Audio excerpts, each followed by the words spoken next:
Chapter 6 Lesson Prose Banaras by Aldous Huxley. Pronunciation Fricative. Grammar Adjective. Punctuation colon and em dash. Conversation Requests. Reading passage Burra Katha. Writing Informal letters. Soft skills Leadership. Value orientation. The pen is mightier than the sword. Lesson Prose Banaras Benares by Aldous Huxley. Aldous Aldous Huxley Huxley. Pre-reading questions. What is an eclipse? How does a solar eclipse occur? What are the superstitions prevailing in India regarding a solar eclipse? Can people watch a solar eclipse with a naked eye? What precautions does one need to take while watching an eclipse? Glossary. The French phrase à la portée de tous, meaning accessible to all. Abbreviated ABBREVIATED, meaning shortened. Antic ANTIC, meaning a silly act. Astride ASTRIDE, meaning with one leg on each side. Barge BARGE, meaning a large flat-bottomed boat for carrying goods and people on rivers, lakes, etc. Bilgewater BILGE-water, meaning water that collects in the almost flat part of a ship's bottom. Canopied CANOPIED, meaning covered with a cloth roof. Cormorant CORMORANT, meaning large, long-necked seabirds.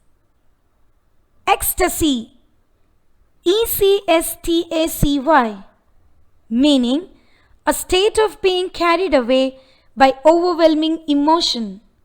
Embarkation EMBARKATION, meaning the act of passengers and crew getting aboard a ship or aircraft. Endowed ENDOWED, meaning provided or supplied or equipped with. Estimate ESTIMATE, meaning an approximate calculation. Exiguous EXIGUOUS,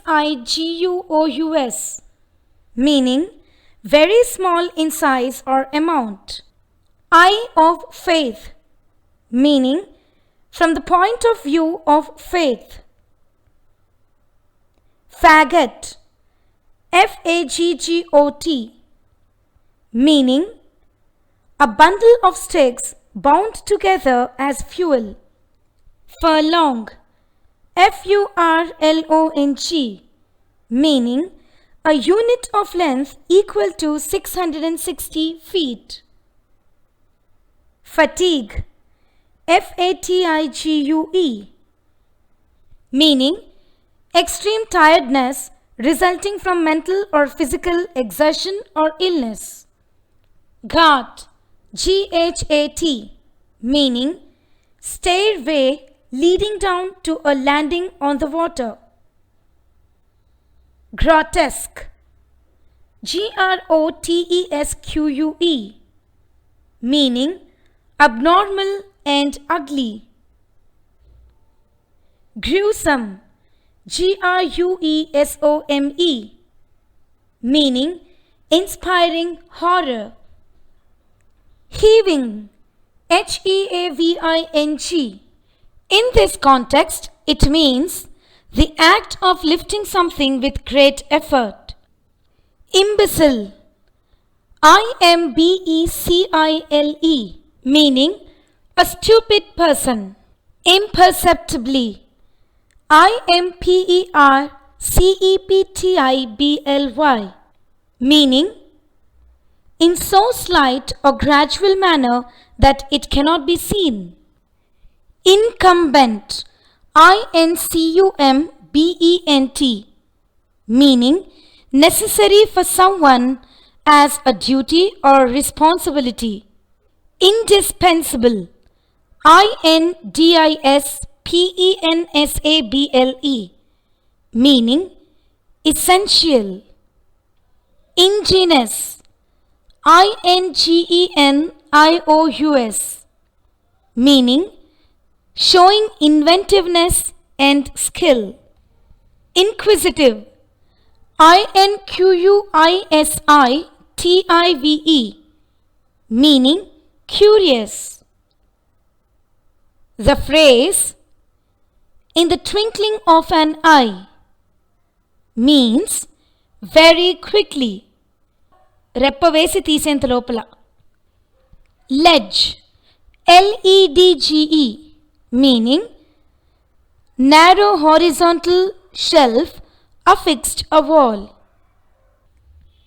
Litter, Litter, meaning conveyance consisting of a chair or bed carried on two poles by bearers. Liveried, Livered, meaning wearing a livery, Livery, that is a uniform for male servants. Lurching, Lurching, meaning move abruptly and unsteadily. Major domo, Majordomo, meaning head steward in a great household. Masonry, Masory, meaning structure built of stone or brick. Muzzle, Muzzle, meaning in certain animals the part of the head comprising of the jaws and nose. Nibble, Nibble, meaning take small bites out of something. Noah's ship, Noah's ship. Noah's ship refers to the biblical story of Noah, who saved his family and the animals of the world by building a large ship in which they survived a great flood sent by God to destroy the world. Oblong, Oblong, meaning a rectangular object or flat figure with unequal adjacent sides. Palanquin, Palanquin, meaning a closed means of personal transportation carried on the shoulders of four bearers. Ante pallaki. Phenomena, Phenomena. This is the plural form of the word phenomenon, meaning that which can be seen to exist or happen. Plebeian, Plebean, meaning associated with ordinary common people. Provisions, Provisions, meaning a stock or supply of food. Kirana. Pyre, Pyre, meaning wood heaped for burning a dead body as a funeral rite. Silhouette, Silhouette, meaning picture in social black, picture in solid black showing only the outline. Slime, Slime. In this context, it means the muddy water of the Ganga. More or less burada anukochu.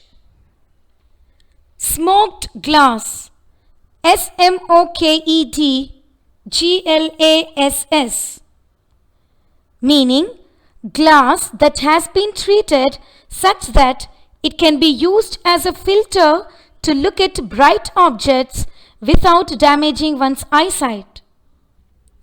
ఇదేంటంటే గ్రహణాన్ని డైరెక్ట్గా చూస్తే కళ్ళు పాడవుతాయని చెప్పి ఒక గాజు పాత్రని కాల్చి ఆ మసి అయిన గాజు పాత్రలోంచి గ్రహణాన్ని చూస్తే బెటర్గా ఉంటుంది.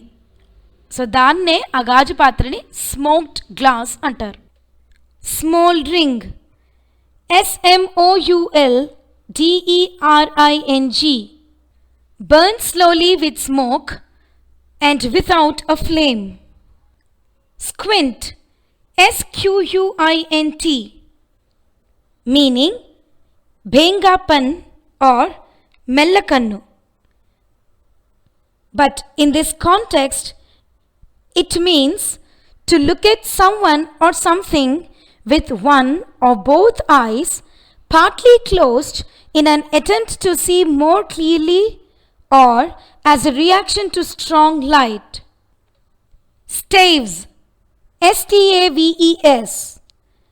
It is a plural form of the word stave, STAVE, meaning a strong rod or stick. చేతి కర్రలా యూజ్ చేసుకునే ఒక రాడ్ కానీ స్టిక్ కానీ. Sumatra, SUMATRA. It is a mountainous island in western Indonesia. Tepidly, TEPIDLY,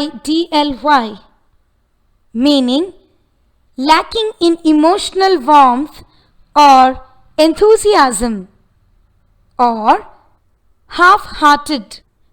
Thronged, THRONGED,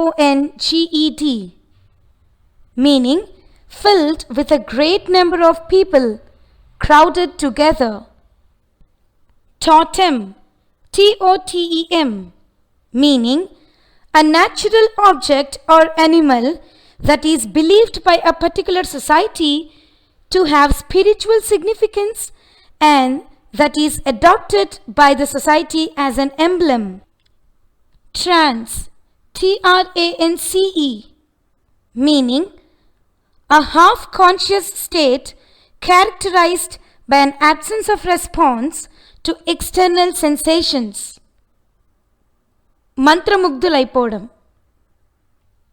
Trudge, TRUDGE, meaning walk slowly and with heavy steps, typically because of exhaustion or health conditions.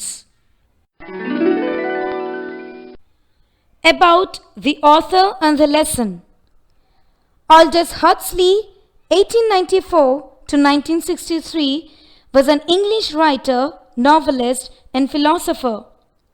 He was best known for his novels such as Brave New World, Point Counterpoint, and Ape and Essence, for non-fiction books such as The Doors for Perspective, and for his essays on diverse subjects.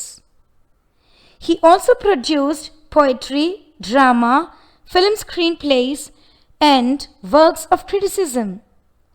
Huxley was considered one of the great minds of his times and was nominated for the Nobel Prize in Literature 7 times.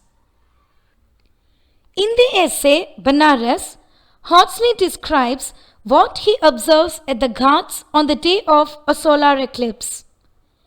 He uses this as a launch pad for his reflections on mankind's irrationality. His conclusion is that animals, though lacking intelligence, often behave in more sensible ways than man. Man, who has been endowed with reason. Hawksley remarks on the irony that it is humankind's capacity for thought and imagination that has led to believe in superstitions.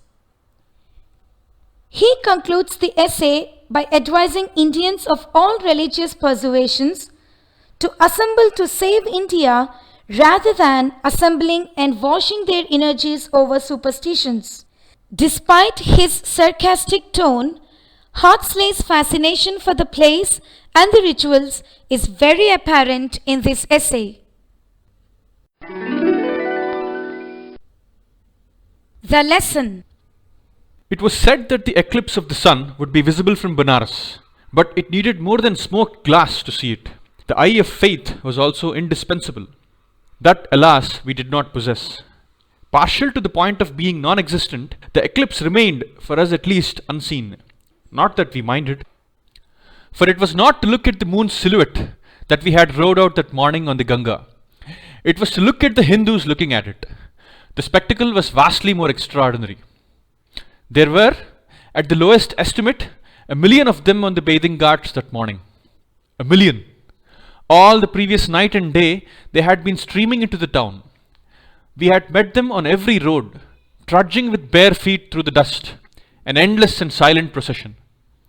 In bundles balanced on their heads, they carried provisions and cooking utensils, and dried dung for fuel, with the new clothes which it is incumbent on pious Hindus to put on after their bath in honor of the eclipsed sun. Many had come far. The old men leaned wearily on their bamboo staves, their children astride on their hips, the burdens on their heads automatically balanced. The women walked in a trance of fatigue. Here and there we would see a little troop that had sat down to rest, casually, as is the way with Indians, in the dust of the road and almost under the wheels of the passing vehicles. And now the day and hour had come. The serpent was about to swallow the sun. It was about to swallow him in Sumatra at any rate. At Benares, it would do no more than nibble imperceptibly at the edge of his disk. The serpent, should one say, was going to try to swallow the sun. 1 million men and women had come together at Benares to assist the light of heaven against his enemy. The ghats go down in furlong-wide flights of steps to the river, which lies like a long arena at the foot of enormous tiers of seats. The tiers were thronged today. Floating on the Ganga, we looked up at acres upon sloping acres of humanity. On the smaller and comparatively unsacred ghats, the crowd was a little less densely packed than on the holiest steps. It was at one of these less crowded ghats that we witnessed the embarkation on the sacred river of a princess. Canopied and curtained with glittering cloth of gold, a palanquin came staggering down through the crowd on the shoulders of 6 red-liveried attendants. A great barge, like a Noah's Ark, its windows hung with scarlet curtains, floated at the water's edge. The major domo shouted and shoved and hit out with his rod of office. A way was somehow cleared. Slowly and with frightful lurchings, the palanquin descended. It was set down, and in the twinkling of an eye, a little passageway of canvas had been erected between the litter and the door of the barge. There was a heaving of the cloth of gold, a flapping of the canvas. The ladies, for there were several of them in the litter, had entered the barge unobserved of any vulgar eye, which did not prevent them, a few minutes later, when the barge had been pushed out into the midstream, from lifting the scarlet curtains and peering out with naked faces and unabashed curiosity at the passing boats and our inquisitive camera. Poor princesses, they could not bathe with their plebeian and unprisoned sisters in the open Ganga. Their dip was to be in the barge's bilge water. The sacred stream is filthy enough under the sky. What must it be like after stagnating in darkness at the bottom of an ancient barge? We rode on towards the burning ghats. Stretched out on their neat little oblong pyres, 2 or 3 corpses were slowly smouldering. They lay on burning faggots. They were covered by them.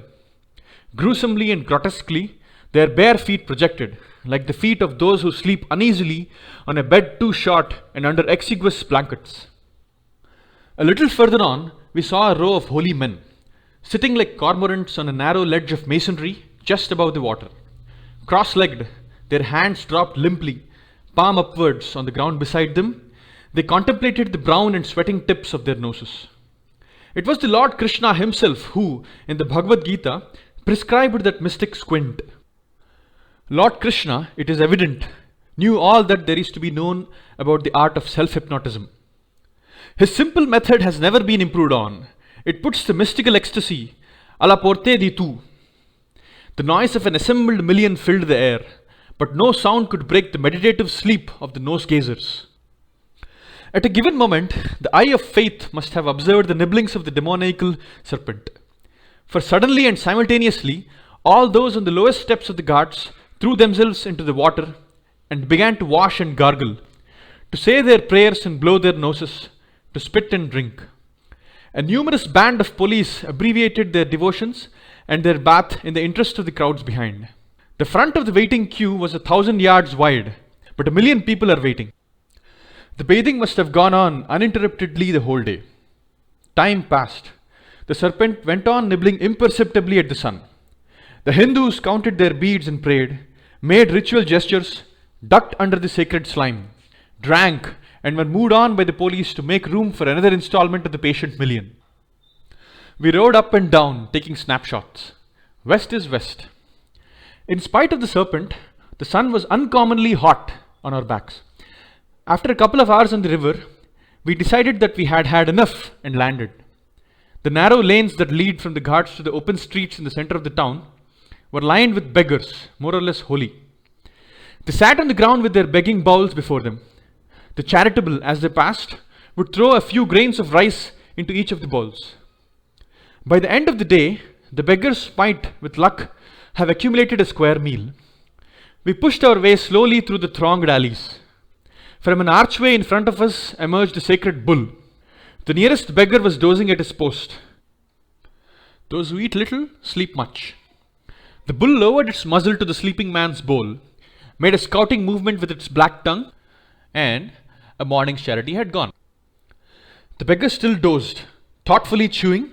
The Hindu totem turned back the way it had come and disappeared. Being stupid and having no imagination, animals often behave far more sensibly than men. Efficiently and by instinct, they do the right, appropriate thing at the right moment. Eat when they are hungry, look for water when they feel thirst, make love in the mating season, rest or play when they have leisure.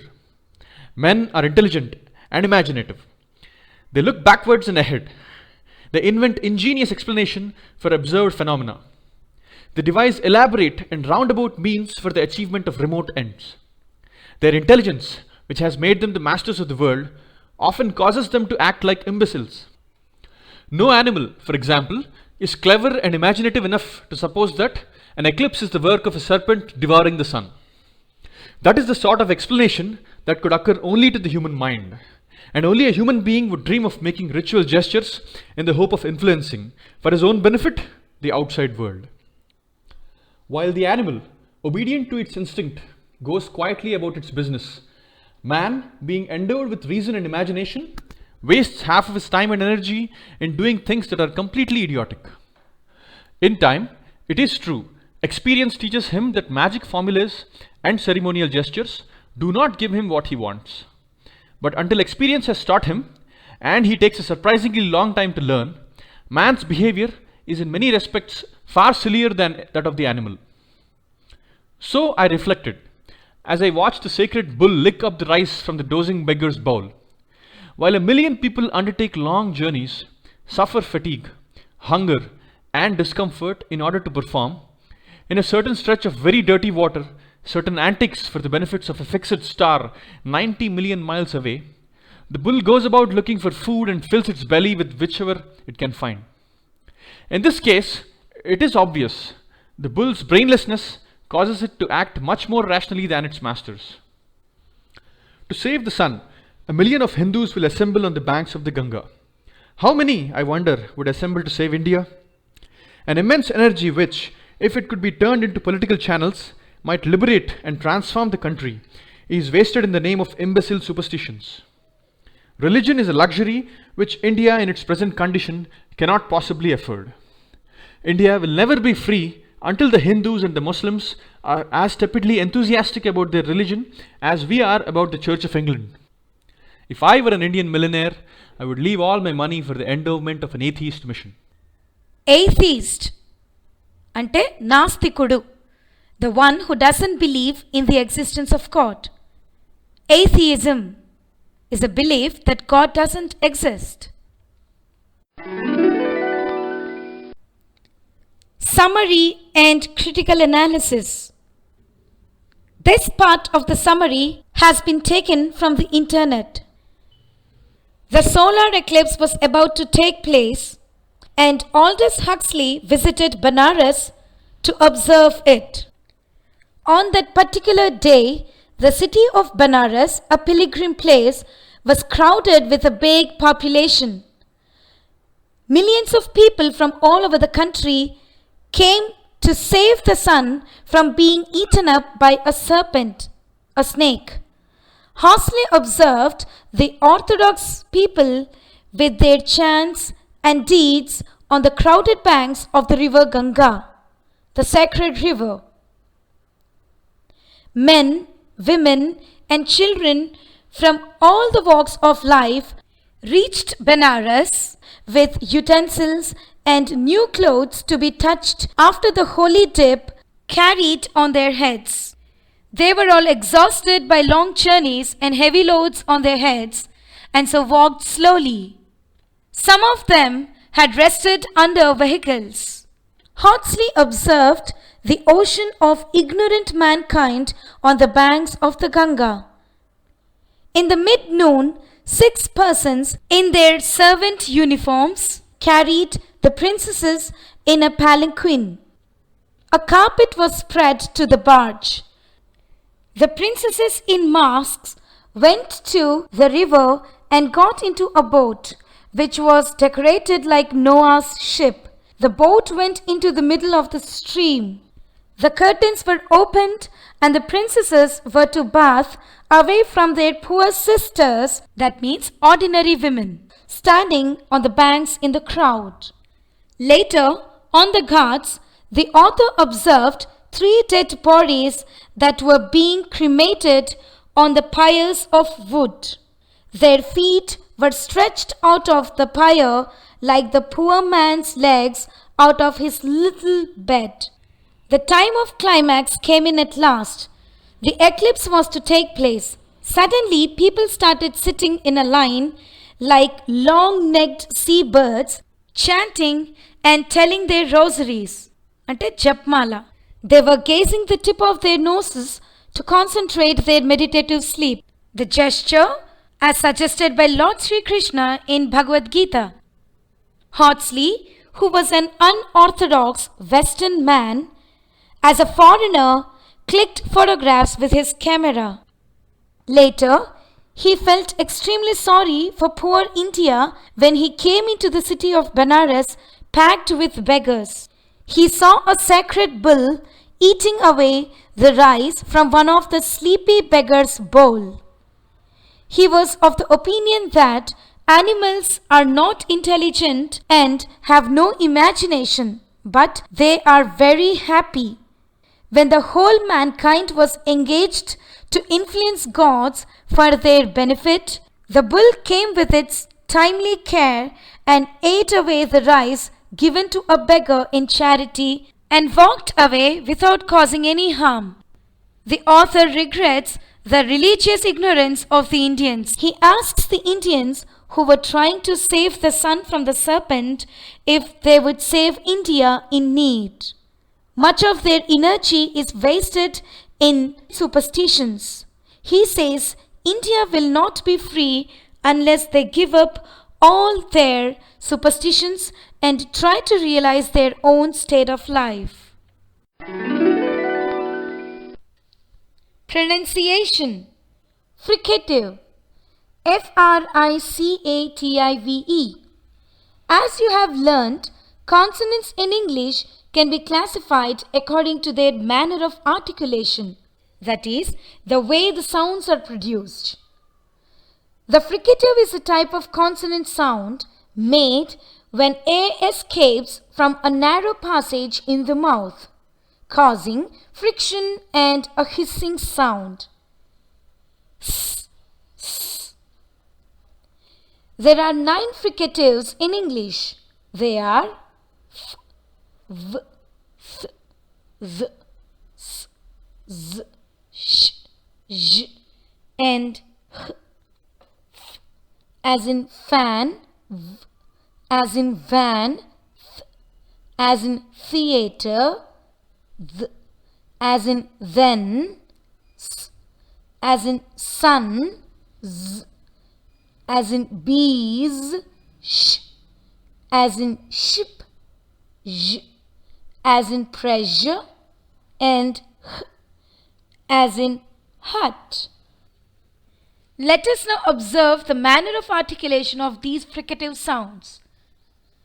The sounds f and v are produced when the upper front teeth touches the lower lip and air escapes between the lip and the teeth.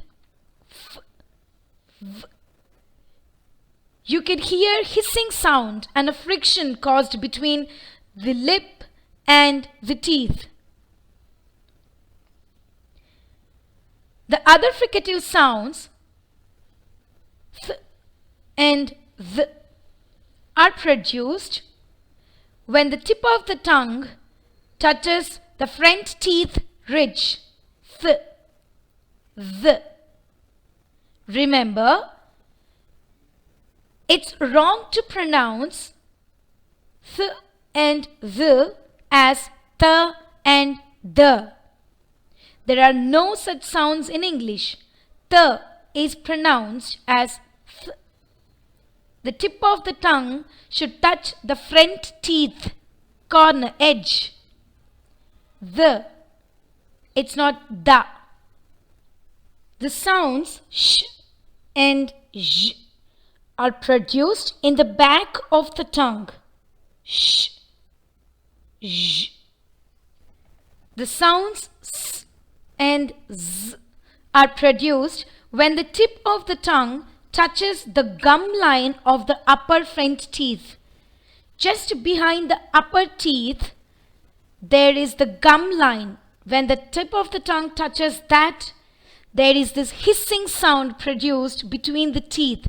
S and z. And the last fricative sound h is produced when there is a friction within the vocal cords in your throat and the mouth widens, releasing air with a hissing sound. Exercise. Listen to the following sets of words and identify the common fricative sound in each set. There are 3 words in each set. Set 1. Feather, graph, hefty. The common fricative sound in all the 3 words is f. Set 2. Volume, active, never. The common fricative sound in all these 3 words is v. Set 3. Thermal, author, faith. The common fricative sound is th. Set 4. That, bother, clothe. C-L-O-T-H-E, clothe. That means to get dressed up. The common fricative sound in these 3 words is the. Set 5. Scent, coast, glance. The common fricative sound is s. Set 6. Zoom, desire, bruise. B-R-U-I-S-E, bruise. That is the swollen part of an injury, the red color part. The common fricative sound in these three words, zoom, desire, and bruise, is z. Set 7. Ship, machine, blush. The common fricative sound is sh. Set 8. Collage, C-O-L-L-A-G-E, collage, a collection of photographs. Fusion, F-U-S-I-O-N, closure. The common fricative sound in these three words is j. Set 9. Harsh, abhor, A-B-H-O-R, abhor is to hate, it's a verb. Behave, harsh, abhor, behave. The common fricative sound in these three words is h. Grammar, adjectives. An adjective describes the quality and quantity of a noun or a pronoun. ఒక noun or pronoun యొక్క quality or quantity చెప్పేదాన్ని విశేషణం adjective అంటారు. Examples: I have 4 brothers. ఎంతమంది brothers? What is the quantity of the noun here? How many brothers? 4 brothers. So 4 is an adjective. I have a blue pen. What kind of pen? Blue pen. So blue, though it's a color, it becomes an adjective as it describes the noun. Could you please bring me 2 kilo oranges? How many kilo oranges? 2. So 2 becomes adjective. It is an expensive watch. What kind of watch? What is the quality of the watch? It is very expensive. So expensive is an adjective. She is very active. What is the quality of the girl? She is very active. So active is the adjective. And very is an adverb. You will learn about adverbs in chapter 8. So the word that modifies or talks about quality or quantity of a noun or a pronoun is an adjective. Let us now learn about adjectives of quality. Adjectives of quality describe, point number 1, feelings or qualities. Point number 2, nationality or origin. Point number 3, characteristics. Point number 4, age, size, shape or color. Point number 5, what something is made of, that is material. And point number 6, adjectives of quality express judgments or values. When adjectives are written one after another, there is an order in which they are placed. ఒకే సెంటెన్స్లో చాలా రకాల adjectives ఉంటే ఏది first పెట్టాలి, ఏది second పెట్టాలి, ఏది third పెట్టాలి, right? There is a sequence to be followed. Remember, always place determiners at the first position. Determiners include articles a and the, possessive pronouns my, our, your, his, her, their, its, demonstrative pronouns this, that, these, those. Pronouns of quantity some, many, several, and numbers 1, 2, 5, 1000, 100, million, billion, etc. So In the sequence of adjectives, first come determiners. Secondly, we place adjectives that express opinions, that is, general adjectives: rich, poor, expensive, gorgeous, beautiful, lazy, dull, etc. Thirdly, we place adjectives that talk about size of the noun: large, small, tiny, tall, short, etc. Then we place adjectives that express shape: flowing, sleek, thin, cylindrical, conical, round, circle, etc.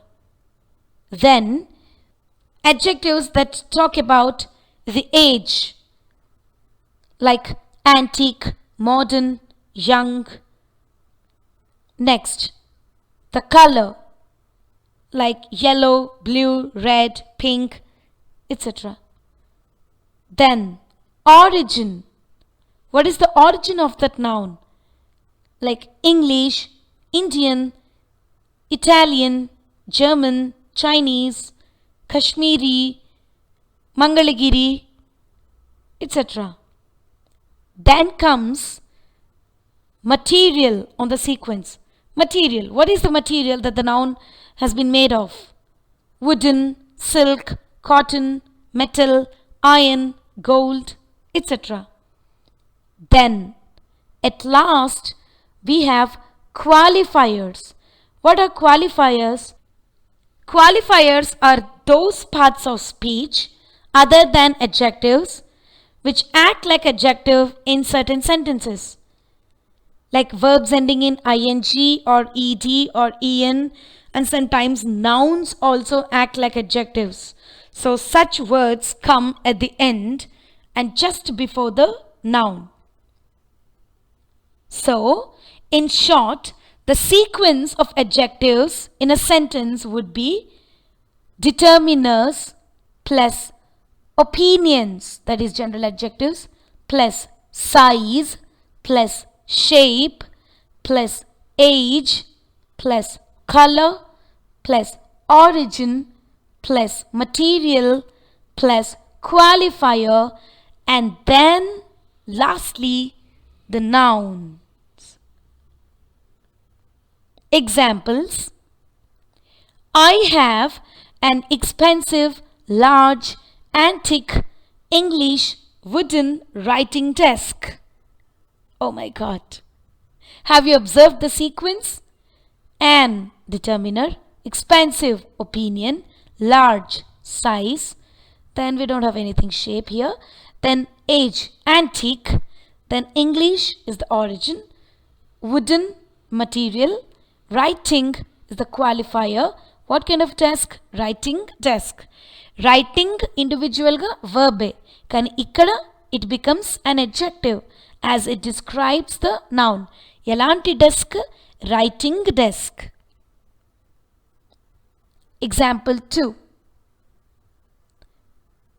That beautiful, small, thin, modern, red Indian racing car.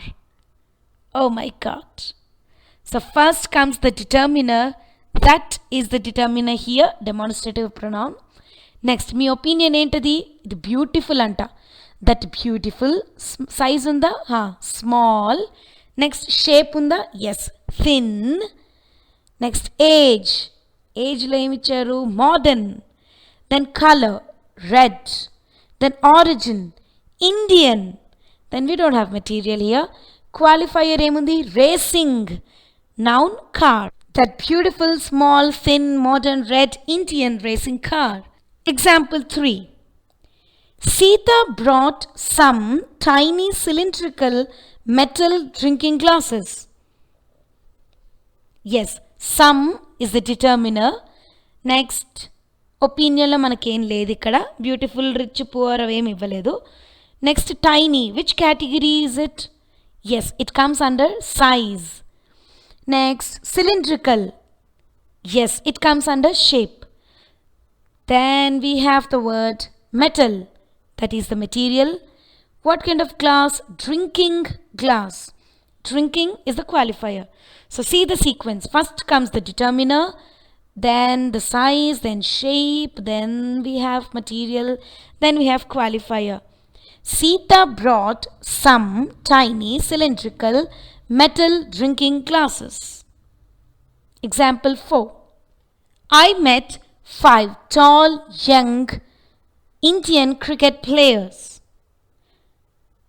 I met 5. 5 is the number, so determiner. Next time on the tall, that's the size. Young, that's the age. Indian, that's the origin. Cricket is the qualifier. And then lastly the noun, players. I saw 5 tall young Indian cricket players. In order to remember the sequence quickly, let us think of some formula. Okay, determiner D, opinion O, size SI, shape SH.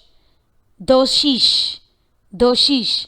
D, determiner, O, opinion, SI, size, SH, shape. Then age, color, origin, material, qualifier. Acom, Q. Acom, Bcom laga Acom. A, age, C, color, O, origin, M, material, Q, qualifier. Doshish, Acom, Q.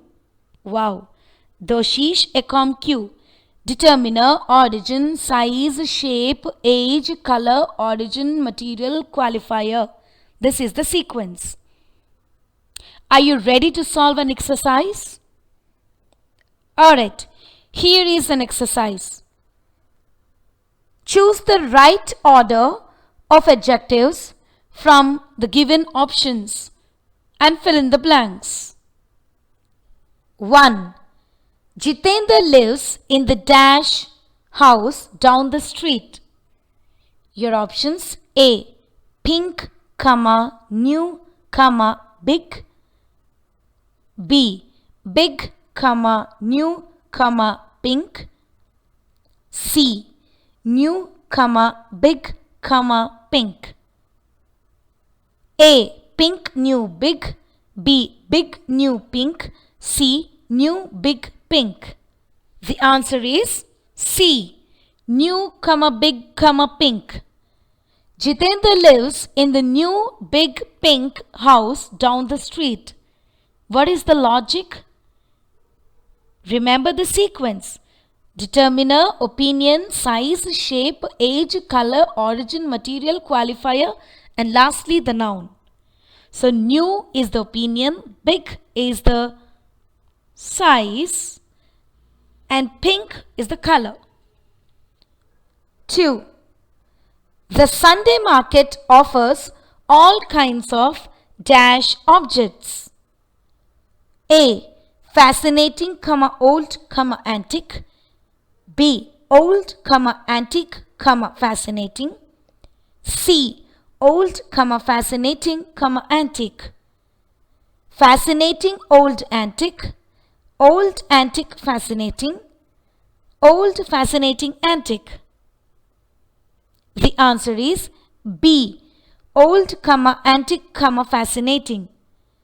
The Sunday market offers all kinds of old, antique, fascinating objects. The logic is old, the opinion, antique is the age, fascinating, the qualifier which should come at the end. 3. I was delighted to receive a dash diary from my pal. PAL, pal is friend. Options: A, large, comma, beautiful, comma, leather hyphen bound. B, leather hyphen bound, comma, large, comma, beautiful.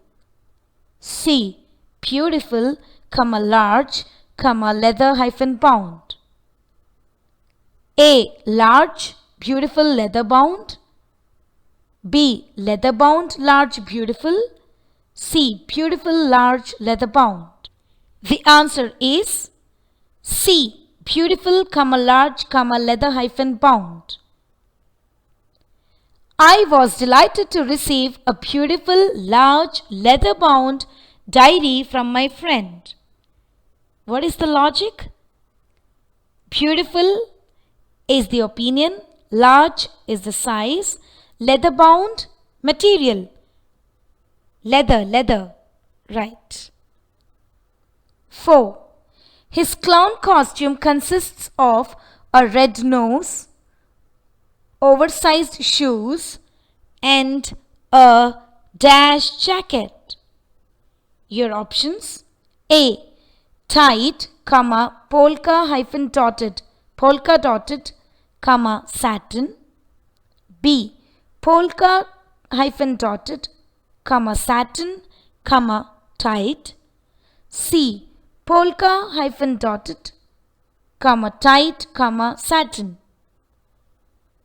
The answer is A. Tight, polka dotted, satin. His clown costume consists of a red nose, oversized shoes, and a tight, polka dotted satin jacket. The logic is that tight is the opinion, polka dotted are round dots. Okay, so they represent shape. And then lastly we have material, satin material. 5. My sister has a dash. Option A. Black, big, scary, Alsatian. B. Big, black, scary, Alsatian. C. Scary, big, black, Alsatian. Option A. Black, big, scary Alsatian. That's a breed of a dog. B. Big, black, scary Alsatian. C. Scary, big, black Alsatian. The answer is C. Scary, big, black, Alsatian. My sister has a scary, big, black Alsatian. The logic is scary is the opinion, big is the size, black is the color, and then later the origin, Alsatian. So please remember the sequence, students. The sheesh, ecom, Q. D. Determinus. O. Opinion. SI. Size. SH. Shape. A. Age. Ecom. C. Color. O. Origin. M. Material. Q. Qualifier. And lastly, the noun. Hey, by the way, do you remember the concept of non-finite verbs, gerunds, participles, infinitives? Yes, that you have learnt in the previous chapter. Participles are verbs that end in ing or ed or en but act like adjectives or adverbs. Kada? So, as we are talking about the concept of adjectives, let us also learn about participles again. His question was confusing. Question ఎలా ఉందిట? Confusing గా ఉంది. So confusing, though it's a verb, here it becomes an adjective because it describes, it modifies the noun question. I saw a crying baby. What kind of baby? Crying baby. So though crying individually is a verb, here it becomes an adjective as it describes the noun baby, the quality of the noun. I was amused by the article. How was I? I was amused. నా quality చెప్తాను, నేను ఎలా అయిపోయాను? అమ్యూజ్డ్గా అయిపోయాను. So amused, though it's a verb ending in ed, it acts like an adjective here. It was an amusing article. ఎలాంటి article అది? Amusing article. So amusing becomes adjective. Alright? Yes, solve this exercise. Fill in the blanks with appropriate forms using the present and past participles of the verbs given in brackets. 1. It was a dash book. In brackets, the verb given to you is bore, B-O-R-E. The answer is boring, B-O-R-I-N-G. It was a boring book. Boring becomes an adjective here. What kind of book? What is the quality of the book? It is boring. I was dash by the book. In brackets, the verb given to you is bore again, B-O-R-E. ఆ boring book చదివి నేనేమయ్యాను? I was bored. Right. B-O-R-E-D. I was bored by the book. So, it was a boring book. Boring is adjective. I was bored by the book. Bored is adjective. They are not verbs any longer. 2. This film is dash. I was dash while watching it. For both the brackets, you have a verb in common, frighten. The answer is, this film is frightening. Cinema ela undi? Frightening ga undi. Cinema kaisa hai? Frightening. This film is frightening. I was dash while watching it. I was frightened while watching it. So frightening and frightened, both are adjectives, not verbs any longer. I felt dash after I ran into him. That man is very dash. In brackets, the verb given to you is annoy, A-N-N-O-Y.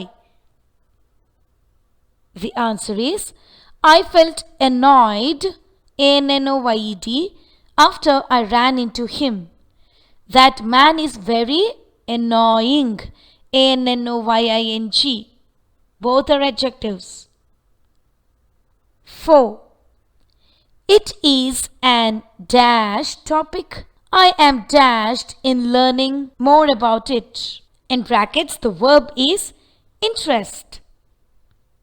The answer is, it is an interesting topic. I am interested in learning more about it. 5. I am dash because I have had a dash day. In brackets, the verb is tire, T-I-R-E. The answer is, I am tired because I have had a tiring day. Therefore, verbs ending in ing or ed or en can also become adjectives. ఒక్కటే గుర్తుంచుకోండి. If a word modifies a noun or a pronoun, it's an adjective. Ante. Let us now learn about adjectives of quantity. Adjectives of quantity indicate the amount or number of the noun. Example, there are 4 apples in the basket. How many apples? Apples యొక్క number quantity ఎన్ని ఉన్నాయి? 4. So 4 is the adjective. We need many more. ఇంకా ఎన్ని apples కావాలి? Many. So even the word many talks about the quantity. There are 4 apples in the basket. We need many more.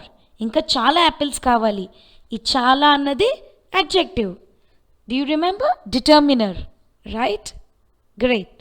So adjectives of quantity may include much, more, many, few, less, little, least, some, several, etc. Exercise. Choose the appropriate word as adjective from the options provided. 1. There isn't dash sugar in the pot. In brackets, much sugar or many sugar. The answer is much. There isn't much sugar in the pot. You cannot say many sugar. Kada? Because much talks about uncountable nouns, Many refers to countable. When you can count a noun, you can say many. But when you cannot count a noun, you should say much. Alright? 2. Tanya has very dash options left. In brackets, little options or few options. The answer is few options. Tanya has very few options left. Remember, little refers to uncountable nouns and few gives the quantity of countable nouns. You can count the options. N options in any chetla, mood options. So you can count. So you should use few. You cannot use little. If you cannot count, you can use little. Example, you cannot count water. Give me little water, you can say. Can you say give me few water? No. Have you got my point, students? 3. Rohan brought dash food with him. In brackets, some food or many food. The answer is some food. Rohan brought some food with him. Again, many is the quantity of countable nouns. Some is the quantity of uncountable nouns. Can you count food? No. So on the case, some food. You cannot say many food. But you can say many pens, many boys. Because you can count the number of pens, the number of boys, etc. Right? 4. I have dash faith in Amir. In brackets, little faith, less faith. The answer is little faith. I have little faith in Amir. 5. People buy dash newspaper these days. In brackets, fewer newspapers or less newspapers. The answer is less newspapers. People buy less newspapers these days. 6. Do you have any dash plans? In brackets, further plans or farther plans. The answer is further. F-U-R-T-H-E-R. Do you have any further plans? Further talks about future. Farther, F-A-R, talks about the distance, far. 7. I ran pretty far yesterday, but I can even dash today. In brackets, farther or further. The answer is farther, F-A-R-T-H-E-R. I ran pretty far yesterday, but I run even farther today. Farther talks about distance, further talks about time, future. Since we are talking about running, it definitely means that we are talking about the distance covered. So it is farther, not further. 8. Of the two shirts, I prefer the dash. In brackets, later, latter. L-A-T-E-R or L-A-T-T-E-R. The answer is latter, L-A-T-T-E-R. Of the two shirts, I prefer the latter. If there are two things, the first one will be called former, F-O-R-M-E-R, former. Second one is latter, L-A-T-T-E-R. Latter talks about the thing, but later talks about the time. Tarvat randi, baad mein aao అని చెప్పడానికి come later. But here, दो shirts है. Two shirts में से I prefer first the former, second the latter. Latter, the second one. 9. Sonia arrived at the party dash than Srinivas did. in brackets, later or latter, L-A-T-E-R or L-A-T-T-E-R.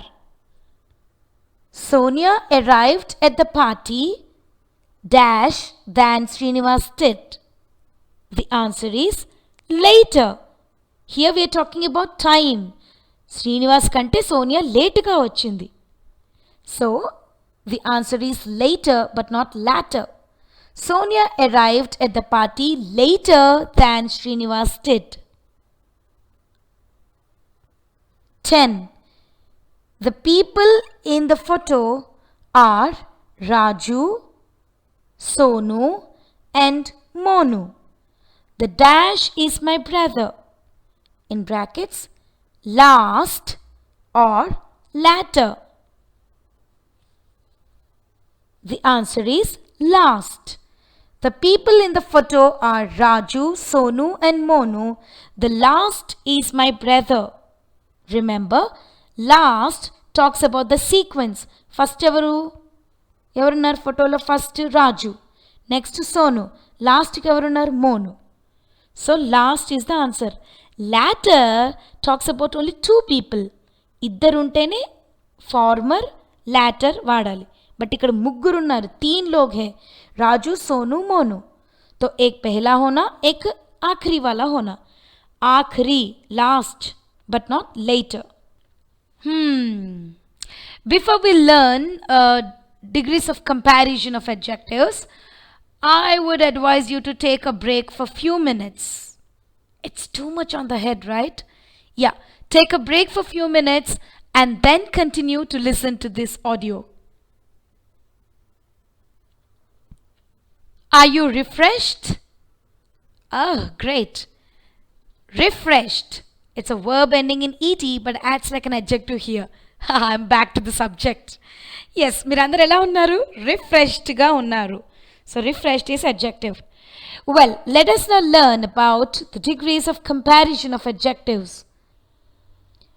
When we compare two people, places or anything and we say that a quality is not present equally in the two, okay, then we use the comparative degree of the adjective.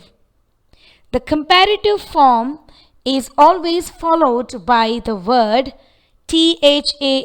than, except in some cases such as inferior, as we use to after it. Inferior to, superior to, senior to, junior to. We don't use than in these cases. Example, your pencil is longer than mine. నా pencil కంటే నీ pencil ఇంకా పొడుగ్గా ఉంది. So, longer is the comparative degree of adjective here as we are comparing your pencil with my pencil. If comparison of an adjective is made between two things or two people or two places, then we use comparative degree. Comparative degree of adjectives generally end in er. In some cases, when the word has more than one sound, then we use the word more, more. More plus adjective. Your pencil is larger than mine. You are smarter than I am. You are more intelligent than I am. You are younger to me. If you have observed, when we make a comparison, we usually hear this kind of comparisons. Listen to me again. You are more intelligent than me. No, it's not me, it's I. And the proper way to say this sentence is, you are more intelligent than I am. You పక్కన are పెట్టినప్పుడు I పక్కన కూడా ఒక verb రావాలి. You work harder than Ramu works.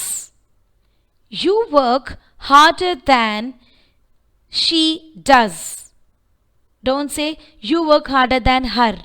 No, that's wrong. But when we say senior to junior to, elder to, younger to, then we would use the normal form. You are younger to me. You are younger to me, but not you are younger to I. But when we use the word than, then we should use I form. You work harder than I work. Got me? There, in that case, do not ever say you work harder than me. So, comparative degree compares an adjective between two things or two people or two places. Let us now learn about superlative degree of adjectives. When three or more things, animals, places, etc. are compared and they have a particular quality in unequal measure, then we use the superlative degree of the adjective. The superlative degree always has the definite article the before it. Examples: your pencil is the longest of the three in the box. Which means, in a box, if there are three pencils and you're comparing the size of the three, రెండుంటే long, longer, long, longer వచ్చేది. మూడు ఉన్నాయి ఇప్పుడు. Long, longer. Yes, we should use the third form, longest. So this pencil is the longest of the three. You should use est ending or most plus adjective. And remember to use the article the before it. Example 2.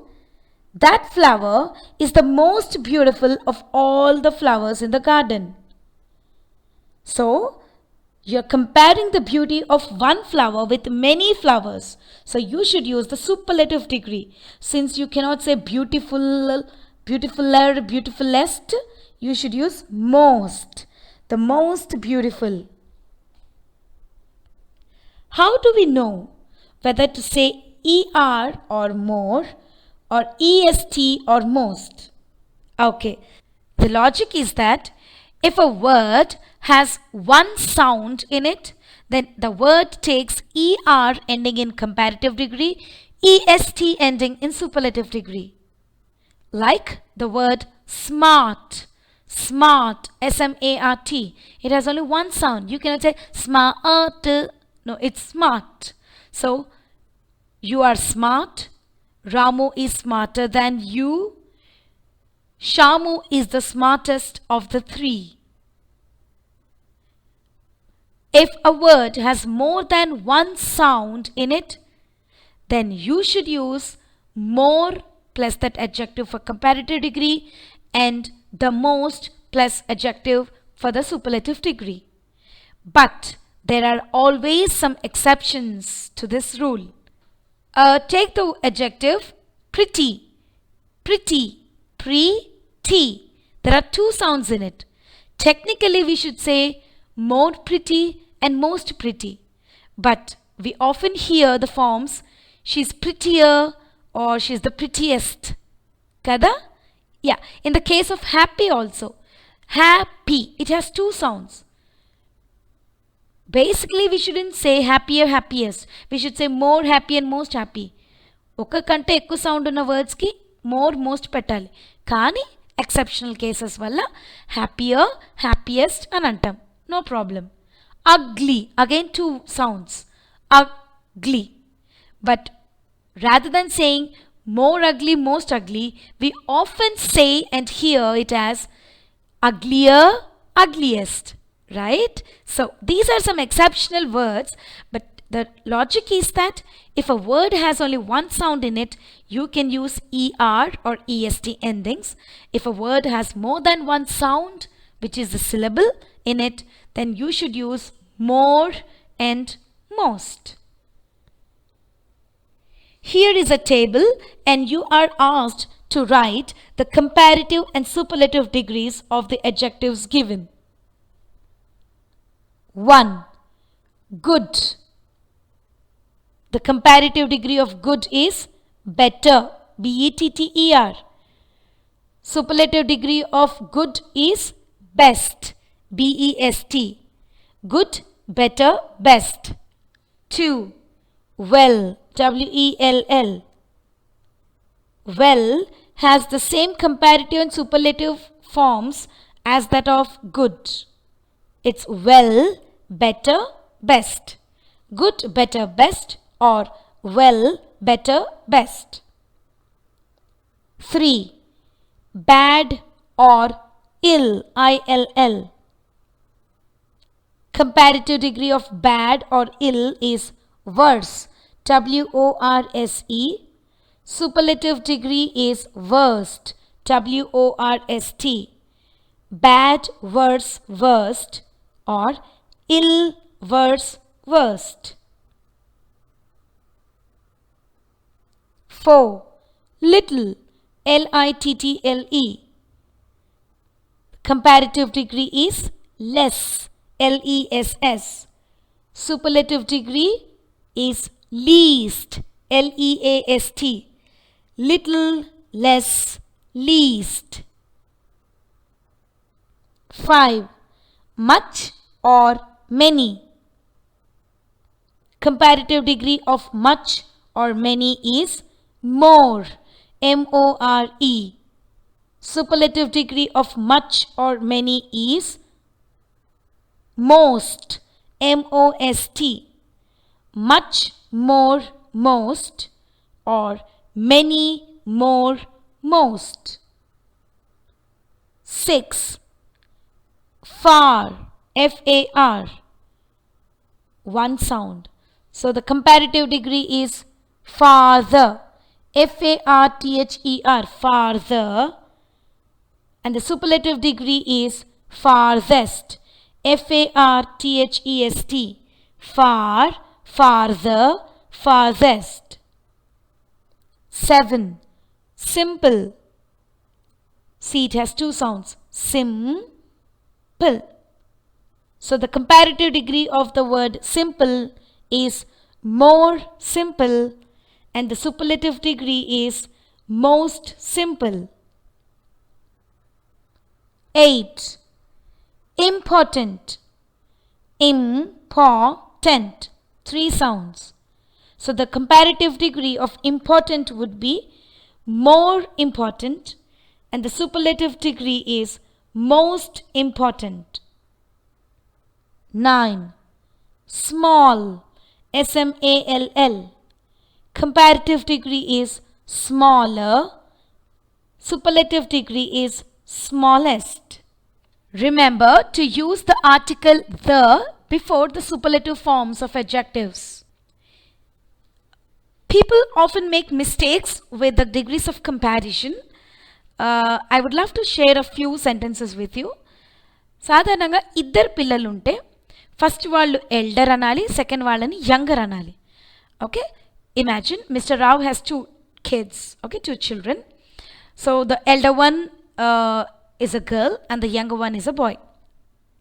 But problem ఏంటంటే జనాలు they say eldest and youngest or eldest and younger.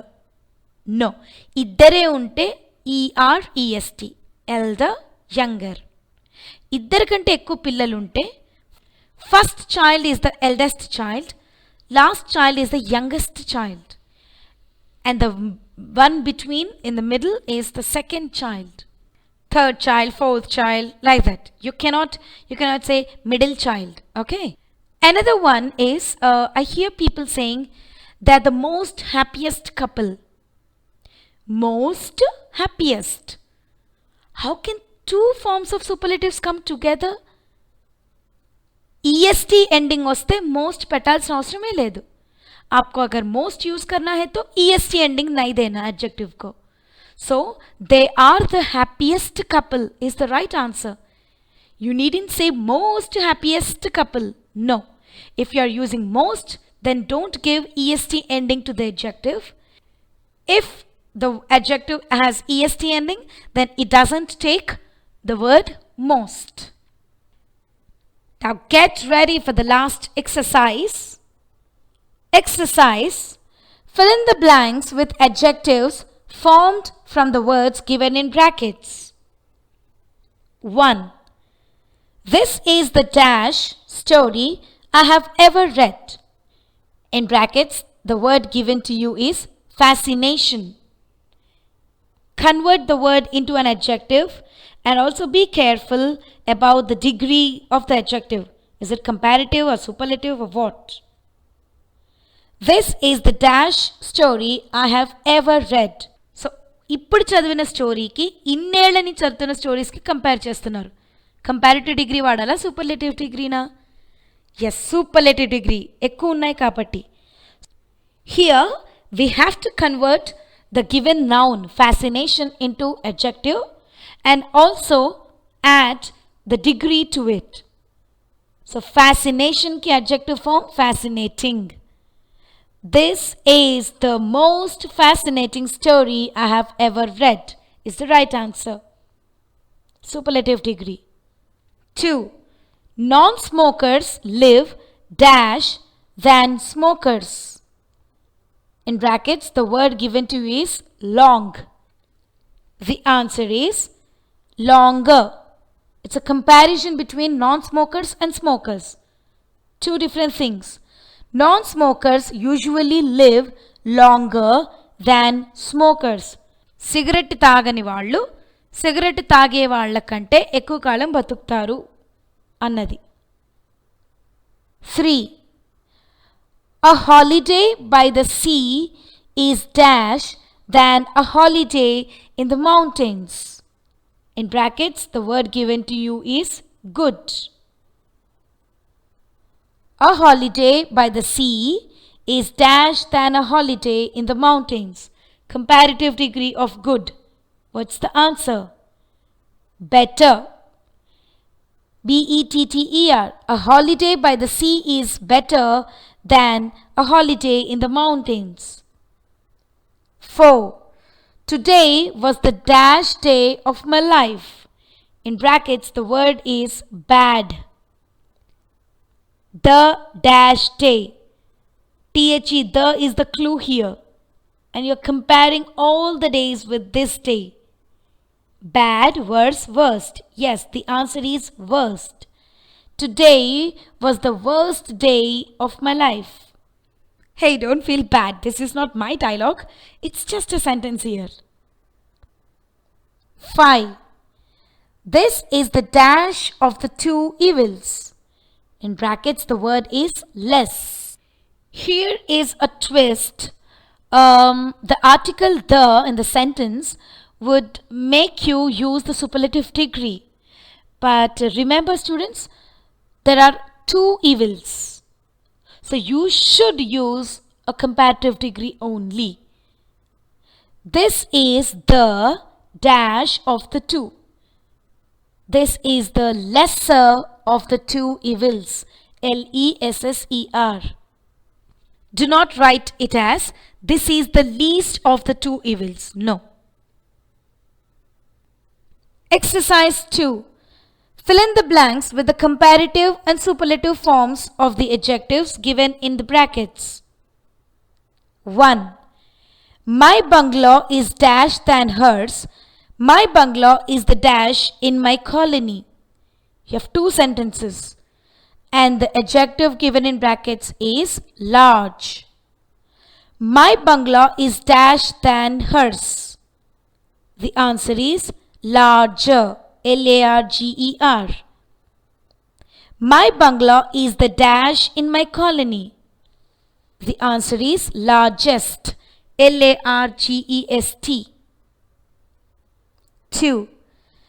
I am the dash runner in my school. But my sister can run dash than I. In brackets, the adjective given to you is fast. F-A-S-T. I am the dash runner in my school. The answer is fastest. F-A-S-T-E-S-T. I am the fastest runner in my school. But my sister can run dash than I. Faster. F-A-R-S-T-E-R. 3. Not only is her handwriting dash now, it is, in fact, the dash in her class. The adjective given in brackets is good. Not only is her handwriting dash now. The clue is now. Ippudu. And it's a comparison between previous times with the present times. So use the comparative form of the word good. The answer is better.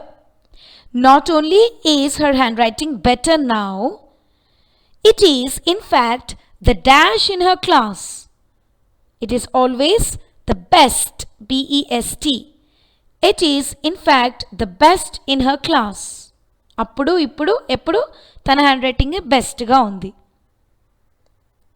4. This task is dash to me. It is the dash task I'll do this week. The adjective given in brackets is important. This task is dash to me. The answer is important. Remember, there is no comparison here. It's just positive degree of adjective. This task is important to me. Now comes the sentence. It is the dash task I'll do this week. The dash. So, the answer is most important. It is the most important task I'll do this week. 5. I thought the green ones would cost the dash, but the red ones cost dash. In brackets, the adjective given to you is little, L-I-T-T-L-E. I thought that the green ones would cost the least, L-E-A-S-T. Sabse kam daam sochi. Annitkana takkuva kharidu anukunnanu. But the red one cost dash. The answer is less, L-E-S-S. Green one అన్నిటికన్నా తక్కువ ధర అనుకున్నాను, కానీ red one తక్కువ పడుతున్నాయి. In the first part of the sentence, there is no comparison. It's a superlative. I thought the green ones would cost the least. Kani, but the red ones cost less. In the second part of the sentence, there is a comparison between green ones and red ones. So use the comparative form of the adjective little. It is less. గ్రీనే least అనుకున్నా, కానీ red green కంటే తక్కువ.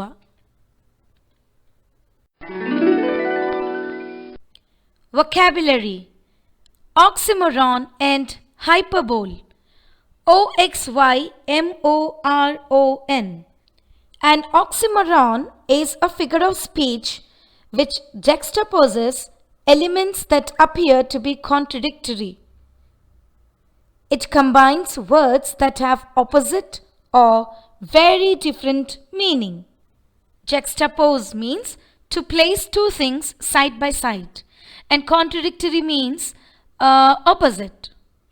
Examples: Great Depression, sweet pain, clearly confused, act naturally, beautifully ugly, deafening silence, pretty ugly, living dead, only choice, regularly regular, alone together, virtual reality, original copy, happily sad, run slowly, small crowd, light darkness, dark snow, open secret, appear invisible, unfortunately fortunate, falsely true, big baby. Oxymorons are called virodhabhasalu in Telugu. అంటే opposite అర్థం ఉన్న పదాలను కానీ ఎక్స్ప్రెషన్స్ని కానీ ఫ్రేజెస్ని కానీ ఒక సెంటెన్స్లో చెప్పడం. Some more examples are: she let out a quiet scream. Q-U-I-E-T, quiet అంటే నిశ్శబ్దం. ఖామోష్. స్క్రీమ్ అంటే అరవడం, చిల్లానా. It's so funny, right? A quiet scream. Yes, so quiet scream is an oxymoron because the two words are opposite to each other. Quite అంటున్నాము, మళ్ళీ scream అంటున్నాం. Example 2. The design is composed of an irregular pattern. Pattern itself means a particular format of something. But here it is said an irregular pattern. Pattern should be of regular form, right? Irregularly regular. So these are oxymorons. Example 3. I like humanity, but I don't like people. What is this then? Yeah. Example 4. I generally advise persons never to advise anybody. Yes, contradictory statements. Example 5. No one goes to that restaurant anymore. It is always too crowded. Could you identify the oxymoron in this sentence? Yeah, when no one goes to that restaurant, how would the restaurant be crowded at all? Really funny. Well, listen to this funny poem which has, paradoxical statements, contradictory statements in it. Ladies and jelly spoons, I come before you to sit behind you, to tell you something that I know nothing about. Next Thursday, which is Good Friday, there will be a Mother's Day meeting for fathers only. Admission is free. Kindly pay at the door. Pull up a chair and sit on the floor. We will be discussing the four corners of the round table. Hey, do you want to listen to another one? Alright. One bright day in the middle of the night, two dead boys got up to fight. Back to back they faced each other, drew their swords and shot each other. A deaf policeman heard the noise and ran to save the two dead boys. If you don't believe this lie is true, ask the blind man, he saw it too. Exercise. Identify the oxymorons in the sentences. 1. The room was filled with a deafening silence. The answer is deafening silence. 2. The clown was seriously funny. The answer is seriously funny. 3. You are clearly confused by the explanation. The answer is clearly confused. 4. Did you bring the original copy? The answer is original copy. 5. She is deeply superficial. The answer is deeply superficial. Superficial అంటే పైన పైన అంత డీప్గా వెళ్ళకుండా ఉంటే. మరి ఇక్కడ ఎలా అంటున్నారు? క్యా బోల్ రహీ ఇధర్? Deeply superficial. So they are opposites. 6. The dog is pretty ugly. The answer is pretty ugly. Let us now learn about hyperbole. Hyperbole. Hyperbole is a figure of speech in which exaggeration is used for emphasis or effect. If some instance or something is exaggerated, then we call it as hyperbole. పిల్లలు సహజంగా ఎలా మాట్లాడతారంటే, ఇగో నువ్వు ఇక్కడ కొట్టినాను అనుకో, నువ్వు వెళ్ళి గోల్కొండలో పడతావు. నిజంగా ఇక్కడ కొడితే అక్కడ పడతారా? No. So it's completely an exaggeration. And then there would be some people who love to exaggerate certain things. Supposedly, if one is wounded, you know how one reports it to one's mother? అమ్మా నేను ఇలా పడిపోతే 1 litre blood పోయింది, అప్పుడు bones అన్నీ బయటకు వచ్చేసాయి, etcetera etcetera etcetera. Yeah, they spin a big story, right? Such an exaggeration is called hyperbole. Example: the suitcase weighed a ton. Will ever a suitcase weigh a ton? లేదు కదా. And by the way, weight, weight ante noun. Weigh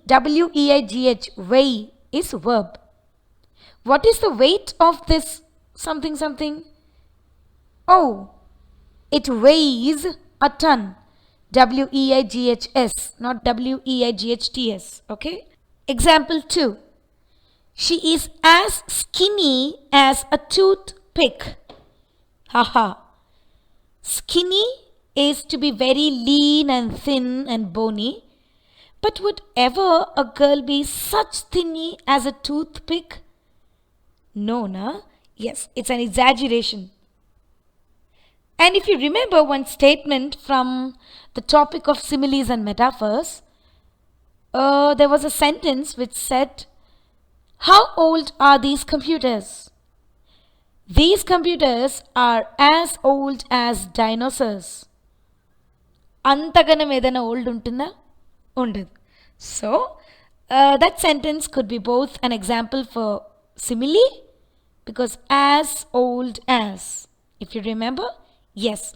When you make a comparison between two things using the words like or as, some adjective, as, it's called a simile.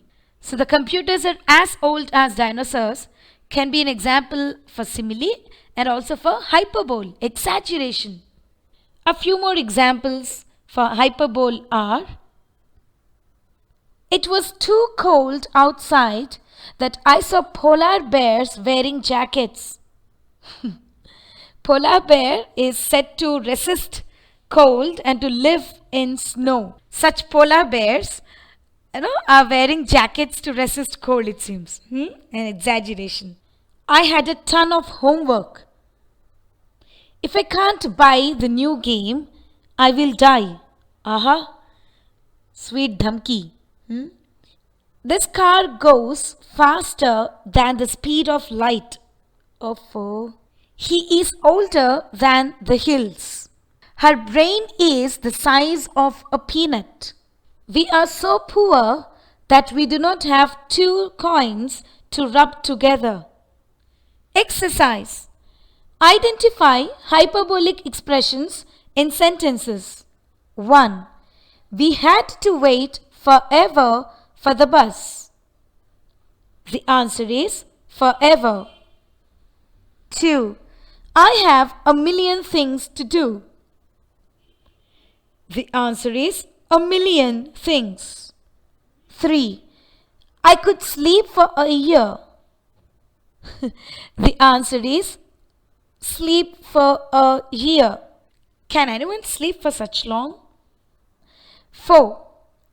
It was the most amazing sight ever. The answer is ever. 5. I'm so hungry I could eat a horse. Oh. The answer is eat a horse. I could eat a horse. 6. I had told you 100 times to wash the dishes. The answer is 100 times. Spelling. Words ending in able or IBLE. Words ending with suffix able and IBLE are usually adjectives and mean capable of or suitable for. Examples: enjoyable, ENJOYABLE. Enjoyable is an adjective.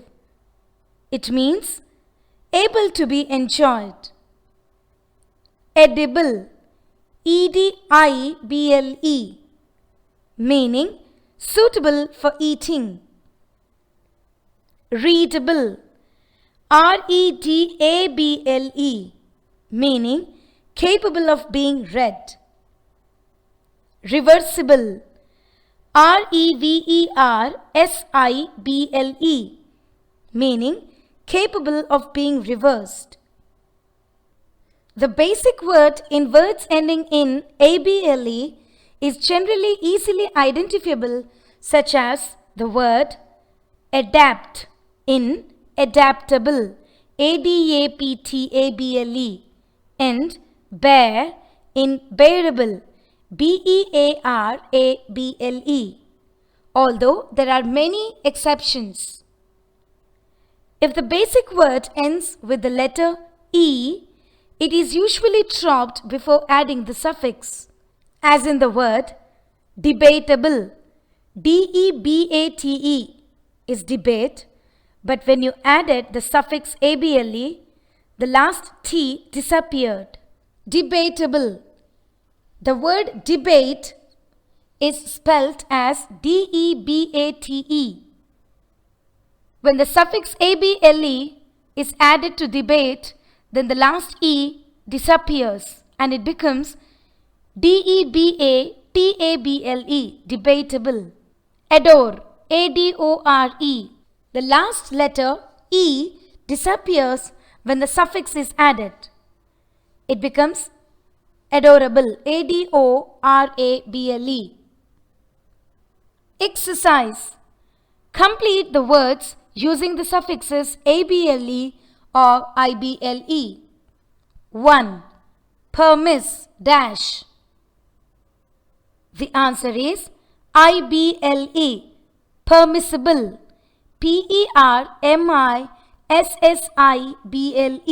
2. Bear dash. The answer is able, bearable, bearable. 3. Break dash. The answer is able, breakable, breakable. 4. Odd dash. The answer is ible, audible, audible. 5. Collapse dash. collapse dash. The answer is ible. Now when you add the suffix ible, the last letter E disappears and the word becomes collapsible, collapsible. 6. Mov dash. The answer is able, movable, movable. 7. Illeg dash. The answer is ible, illegible, illegible. Illegible meaning unclear. If someone's handwriting is not clear, then you may say, his handwriting is illegible. Your handwriting is illegible. Could you please write legibly? 8. Advice dash. The answer is able, advisable, advisable. 9. Accept dash. The answer is able, acceptable, acceptable. 10. Response dash. response dash. The answer is ible. Remove the last letter E and make it as responsible, responsible. 11. inflat, inflat dash. The answer is able, inflatable, inflatable. Inflatable means capable of being filled with air. గాలి నింపగలిగే వస్తువు. ఇన్ఫ్లటబుల్ mattress, ఇన్ఫ్లటబుల్ pillow. ఇదివరకు రోజుల్లో ఒక pillow తీసుకుని వెళ్ళేవాళ్ళం ట్రైన్లో. Train ఎక్కాక ఊదుకుని తల కింద పెట్టుకునేవాళ్ళం. Right? That's an inflatable pillow. 12. elig dash. The answer is ible, eligible, eligible. 13. Incred dash. incred dash. The answer is IBLE. Incredible. INCREDIBLE. Meaning unbelievable. 14. NAVIG dash. The answer is ABLE. Navigable. NAVIGABLE. Meaning of a waterway or sea able to be sailed on by ships or boats. నౌకాయానంకి అనుకూలమైనది. 15. Reverse dash. REVERSE dash. The answer is IBLE. Reversible. REVERSIBLE. 16. Prefer dash. The answer is ABLE. Preferable. PREFERABLE. 17. Justify dash.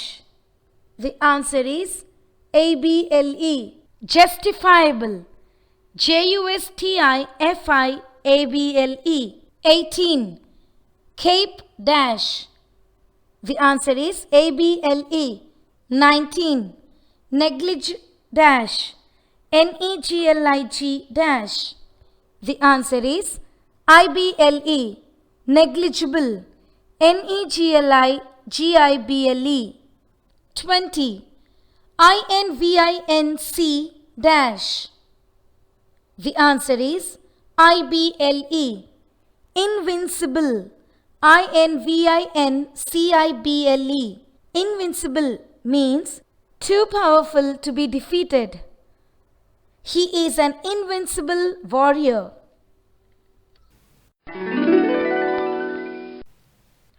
Punctuation. Colon and M dash. A colon is used to introduce point number 1, a list. Example, this is what I need. 2 dots, that is colon. Chart paper, comma, marker pens, comma, some glue, comma, and colored ribbons. Full stop. అంటే 2 డాట్స్ని colon అంటారు. ఒక లిస్ట్ని start చేసే ముందర 2 dots పెట్టి ఆ లిస్ట్లో ఉన్న items అన్ని చెప్పొచ్చు. I brought the following books from the market. 2 dots. Now name the books. General English, comma, Science and Civilization, comma, and Management Accountancy. Full stop. Point number 2. A colon is used to introduce an explanation. Example, the reason Ramu gave was this. 2 dots. ఇప్పుడు ఏం reason ఇచ్చాడో చెప్పండి. What was the reason? He did not listen to the instructions carefully. Full stop. So the first part is the statement, 2 dots, then the reason or the explanation. Point number 3. A colon is used to introduce a quotation. Example, the host made an announcement. 2 dots, inverted comma open, T capital, the party is over. Full stop, inverted comma close. Another example, Shakespeare said, 2 dots, ఏమన్నారు Shakespeare quotation ఇవ్వాలి ఇప్పుడు. Inverted comma open, W capital, what's in a name, question mark, if a rose by any other name would smell as sweet. Full stop, inverted comma close. Mahatma Gandhiji said, 2 dots, that is the colon, inverted comma open, be the change that you want to see. Full stop, inverted comma close. Therefore, a colon is used before lists and before a quotation and before giving an explanation. Alright? Now, exercise. Punctuate the sentences by using whatever necessary, capitals and all the punctuation marks you have learned so far. 1. You may be required to bring many things sleeping bags, pans, utensils, and warm clothing. After punctuating the sentence, it becomes Y capital. You may be required to bring many things. ఇప్పుడు ఒక్కొక్కటి list చెప్పారు. So 2 dots, sleeping bags, comma, pants, comma, utensils, comma, and warm clothing, full stop. You may be required to bring many things. Sleeping bags, pants, utensils, and warm clothing. 2. I want the following items: butter, sugar, and flour. After adding punctuations, the sentence becomes pronoun I capital. I want the following items: 2 dots, butter, comma, sugar, comma, and flour, full stop. 3. I need an assistant who can do the following: input data, write reports, and complete tax forms. After punctuating this sentence, it becomes pronoun I capital. I need an assistant who can do the following: 2 dots, input data, comma, write reports, comma, and complete tax forms, full stop. 4. He got what he worked for a promotion. This sentence doesn't require either colon or semicolon or any other punctuation except for capitalizing the first letter H. The answer is H capital. He got what he worked for a promotion, full stop. 5. I am soaking wet. I forgot my umbrella. The answer is pronoun I capital. I am soaking wet, semicolon, pronoun I capital. I forgot my umbrella, full stop. Do you remember semicolon? Yes, semicolons are used in place of conjunction. Do not confuse between semicolon and colon, please. I am soaking wet is one sentence. I forgot my umbrella is the second sentence. Okay? In order to join the two, yet not by using a conjunction, then we may think of a semicolon to join. I capital. I am soaking wet, semicolon, pronoun I capital. I forgot my umbrella, full stop. Let us now learn about another punctuation mark. M dash. EM hyphen DASH. An M dash is a long hyphen which is used, point number 1, in pairs within a sentence to mark off parenthetical information or ideas. అంటే less important విషయాన్ని ఏదైతే మనం బ్రాకెట్స్లో పెడతామో, instead of using brackets ఆ sentence or ఆ phrase ముందర ఒక dash, అది అయిపోయాక ఒక డాష్, లాంగ్ డాష్ పెడితే బ్రాకెట్స్తో సమానంగా దాన్ని యూజ్ అయినట్టు, రైట్? సో parenthetical అంటే brackets. Instead of putting some phrase between brackets, you may use the M dash on the either sides of that unimportant or less important phrase within a sentence. Example, thousands of children, brackets open, like this girl in the photograph, bracket close, need your help to survive, full stop. So remove the brackets and use M dashes on the either sides of this phrase and make it as T capital. Thousands of children, M dash, like this girl in the photograph, M dash, need your help to survive, full stop. ఈ సెంటెన్స్ని డైరెక్ట్గా మీరు thousands of children need your help to survive అనొచ్చు. అంటే ఈ మధ్యలో వచ్చిన information ఏదైతే ఉందో, like this girl in photograph, ఈ ఫ్రేజ్ అంత ఇంపార్టెంట్ కాదు సెంటెన్స్లో. అది లేకపోయినా సెంటెన్స్కి ఒక మీనింగ్ ఉంది. సో అది లెస్ ఇంపార్టెంట్ సెంటెన్స్, దాన్ని బ్రాకెట్స్లో ఉన్న పెట్టచ్చు, లేదా ఆ ఫ్రేజ్కి ముందర వైపు వెనక వైపు ఒక M డాష్ పెట్టాలి. Alright, should I repeat? Alright. Thousands of children, M dash, like this girl in the photograph, M dash, need your help to survive. Full stop. Point number 2. An M dash is used to break off a sentence without completing it. అంటే ఒక సెంటెన్స్కి abrupt ending ఇవ్వాలి అంటే dash long dash పెట్టేస్తే చాలు.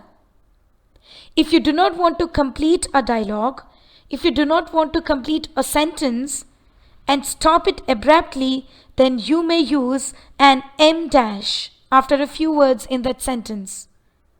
Example, I think this would have been better if dash. It's not the longest dash, but a little short one.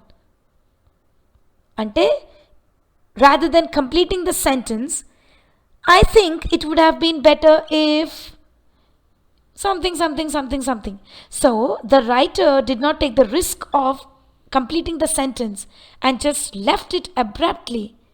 And so, we have an M dash at the end. I think it would have been better if dash. That's it. No full stop, no comma after that. Point number 3. An M dash is used to show other kinds of breaks in a sentence, usually represented by a comma, semicolon, or colon. Example, one thing's for sure, semicolon, he doesn't want to face the truth, full stop. Or, one thing's for sure, comma, he doesn't want to face the truth, full stop. So, this semicolon or comma can be replaced by an M dash as one thing's for sure, M dash, he doesn't want to face the truth, full stop. అంటే ఒక semicolon ప్లేస్లో ఒక colon ప్లేస్లో ఒక comma ప్లేస్లో కూడా సెంటెన్సుల మధ్యలో we can use an M dash. But, okay, there is a condition here. M dashes are more informal, relaxed and conversational in style. They are common in informal writing such as in personal letters or personal emails or blogs. But it is best not to use them sparingly in formal writing. Alright, to conclude, an M dash is used, point number 1, in the place of brackets to separate the unnecessary or unwanted phrases within a sentence. And point number 2, to end a sentence abruptly. Point number 3, in the place of semicolon or colon or commas. But remember, M dashes are used more in informal writing than in formal writing. Exercise. Punctuate the sentences by using whatever necessary capitals and all punctuation marks that you have learned so far. 1. My son, where has he gone? After adding punctuation marks, the sentence becomes M capital, my son, exclamatory mark, W capital, where has he gone? Question mark. 2. Things have changed a lot in the last year, mainly for the better. After adding the necessary punctuation marks, the sentence becomes T capital, things have changed a lot in the last year, comma, mainly for the better, full stop. 3. All 4 of them, Vani, Kusum, Anu and Priya did well in college. After adding the necessary punctuation marks, the sentence would be written as A capital, all 4 of them, colon, V capital, Vani, comma, K capital, Kusum, comma, A capital, Anu, comma, and P capital, Priya did well in college, full stop. Or you may also write this sentence as informally, A capital, all four of them, M dash, V capital Vani, comma, Kusum, K capital, comma, A capital Anu, comma, and P capital Priya did well in college. Remember, an M dash is used in informal writing. 4. Inverted comma open. How many times have I asked you not to? Inverted comma close. Pavan suddenly stopped talking and stood up. After adding the necessary punctuation marks, this sentence would be inverted comma open H capital. How many times have I capital pronoun I asked you not to M dash, because this sentence has been stopped abruptly. How many times have I asked you not to? Enti. Not to drink or not to come late. What is it? The sentence is not complete, right? So we should use an M dash because it's an abrupt ending. M dash, inverted comma close, P capital. Pavan suddenly stopped talking and stood up, full stop. I repeat, inverted comma open, H capital. How many times have I asked you not to? M dash, inverted comma close, P capital. Pavan suddenly stopped talking and stood up, full stop. 5. Chocolate, strawberry, vanilla. All ice creams taste good, especially on a hot summer's day. After adding the necessary punctuation marks, the sentence should be written as C capital chocolate, comma, S capital strawberry, comma, V capital vanilla, M dash, all ice creams, ice hyphen creams, comma, especially on a hot summer's day, full stop. Conversation, requests. When we are asking someone for something, we need to be polite and courteous. In the English language, requests are made in the form of questions, and we use modal auxiliaries such as can, could, will, would, may, and might to frame them. We also use the words please, sorry, and thank you when we make or respond to requests. Making a request. 1. May I borrow your pen, please? 2. Could I borrow your pen, please? 3. Would you mind lending me your pen, please? 4. Would you be so kind as to lend me your pen, please? 5. Could you please do me a favor? 6. Could you do me a favor, please? 7. I was wondering if you could do me a favor. 8. Will you please come with me to the doctor? 9. Do you think you could possibly come with me to the doctor? Note: would you and could you are more polite and formal than will you and can you. Indirect requests such as I wonder if you could lend me your pen.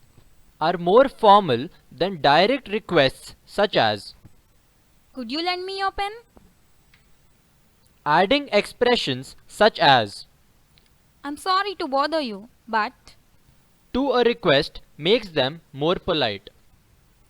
Agreeing to a request. May I borrow your pen, please? yes, of course. Or yes, please do. Or certainly. Or sure, no problem. Would you mind lending me your pen, please? Not at all. Can you do me a favor, please? Of course, by all means.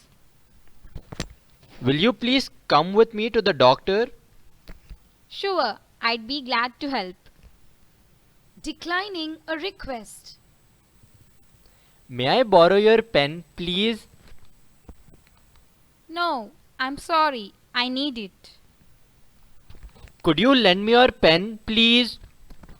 I wish I could have, but I don't have it with me.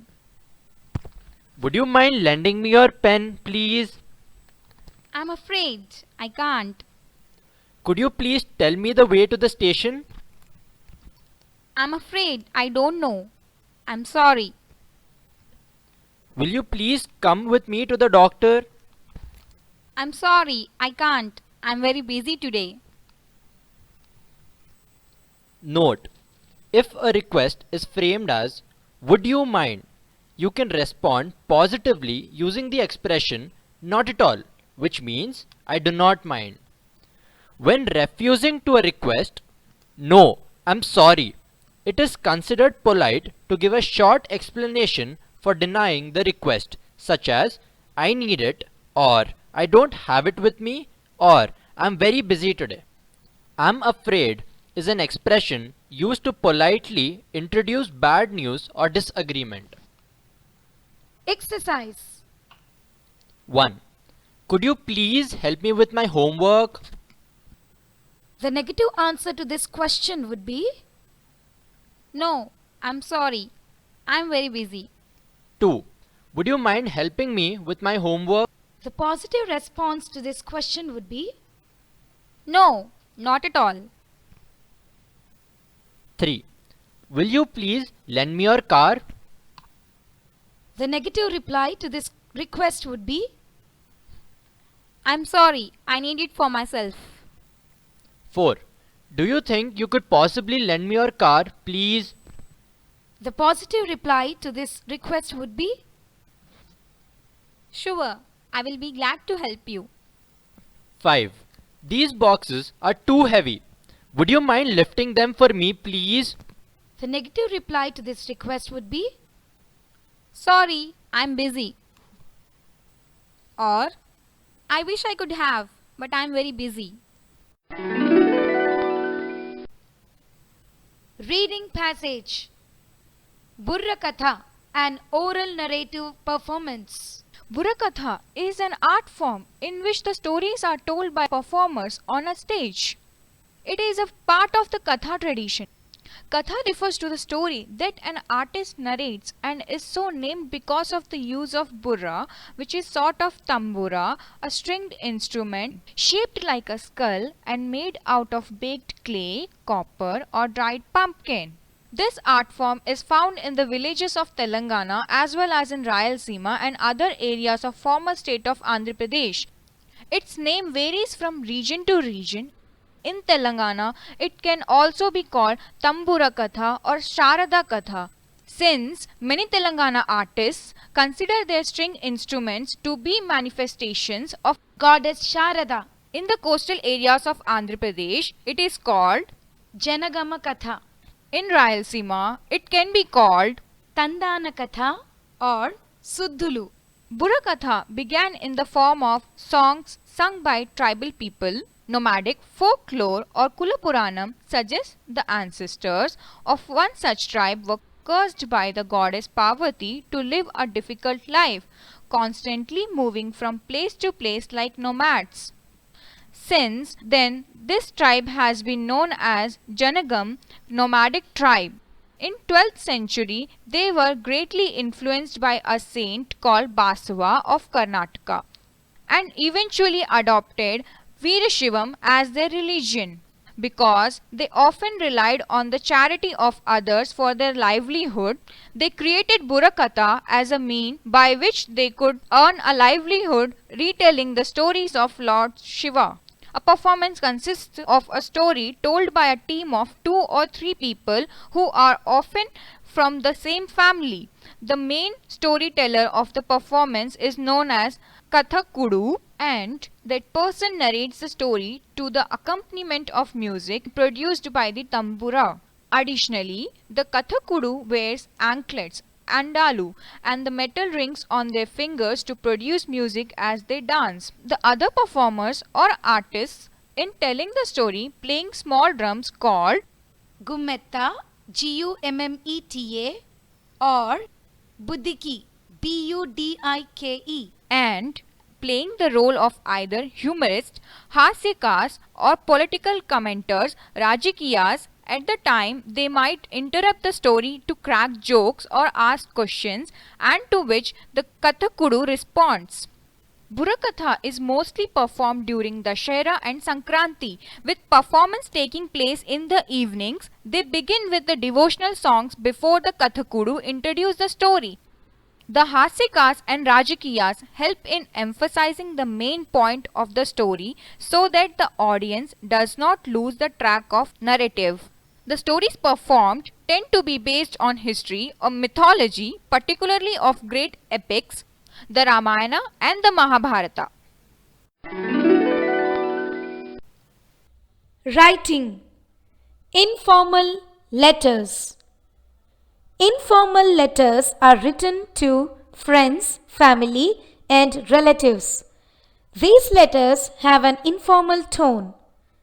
The style of language used in these letters is casual and conversational. Due to the faster modes of communication such as telephone, instant messaging, and video chat, the practice of writing informal letters has decreased to a great extent. They are generally only written when something has to be described elaboratedly or when it is not possible to convey news or information through other modes. However, a few people still enjoy writing informal letters, and those who receive them treasure them. The blog format is the preferred modern style for writing both formal and informal letters. All entries are aligned to the left margin. The various parts of an informal letter are as follows. 1. Sender's address.